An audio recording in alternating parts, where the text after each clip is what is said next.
Hello viewers, সবাই কেমন আছেন? Welcome back to my channel. আজকে রাইফের লাস্ট পরীক্ষা ছিল, তো আমরা আজকে কিন্তু অনেক ঠান্ডা পড়েছে। তো সকালে চলে গিয়েছিলাম স্কুলে, তারপর হচ্ছে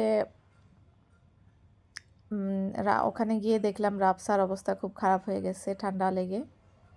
তো চলে আসলাম। বেশিক্ষণ ছিল না, আজকে মানে এক্সামটা ছিল ওদের প্র্যাকটিক্যাল কম্পিউটার। তো কম্পিউটারে কিছু টুকটাক দেখিয়ে ছেড়ে দিয়েছে। আর বাইরের অবস্থা, তো আমি এই পাশের পর্দাটা ধুয়ে দিচ্ছি, তো এই জন্য এখানে পর্দা নেই। আর রাবসা এখানে নিজে নিজে একটু ভিডিও করতেছিল। তো একটু গোলা রুটি তৈরি করলাম, যদিও একবার নাস্তা অলরেডি করা হয়েছে। তারপর একটু খেতে ইচ্ছে করে, কারণ শীতের দিন তো আসলে একটু পটল ভাজা ভাজা কিছু একটা খেতে ইচ্ছে করে। তো এখানে হচ্ছে ঝাল ঝাল গোলা রুটি বা চাপটি যাই বলেন, বা আটার রুটি, আটার পরোটা, যেটা ইচ্ছে, যেটা ভালো লাগে বলতে। তো তৈরি করে নিলাম।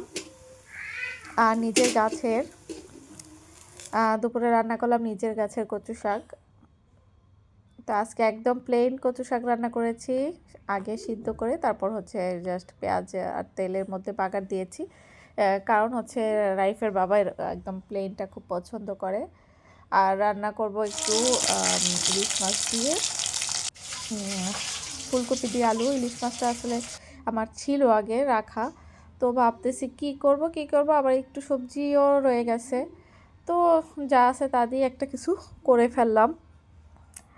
বাচ্চার ঘর, এত কিছু ভেবে চিন্তে রান্না করা যায় না, যেটা সুবিধা সেটা আসলে করে নিতে হয়। তো এখানে মশলাটা ভালো করে কষিয়ে নিচ্ছি।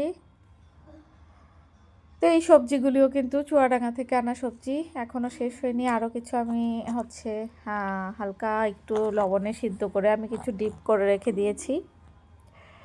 আমি আসলে ওই ভিডিওগুলি করতে পারি না যে কিভাবে ডিপ করেছি, কারণ আমি আমার বেশিরভাগ কাজের ভিডিও কিন্তু আসলে শেয়ার করতে পারি না। খুব নর্মাল জিনিস সেগুলি শেয়ার করি, দ্রুত যেসব কাজ করি ওইগুলি খুব একটা ভিডিও করা হয় না। তো এখানে ওর বাবা হচ্ছে এই ভিডিওটা গতকালকের রাতের, ওর বাবা এই খেলনা দুটো নিয়ে এসেছে আর বাচ্চাদের সাথে খেলছে। তো কথা বলতে বলতে আমি কিন্তু ভিডিও শেষ করতে চলে এসেছি। আমার ভিডিওটি কেমন লেগেছে কমেন্টে জানাবেন, আর যদি ভালো লাগে একটা লাইক করবেন। যারা আজকে নতুন জয়েন করেছেন তাদেরকে অনুরোধ করছি চ্যানেলটি সাবস্ক্রাইব করার জন্য। তো আজকের মতো আমি এখানে বিদায় নিচ্ছি। সবাই ভালো থাকুন, সুস্থ থাকুন, আল্লাহ হাফেজ।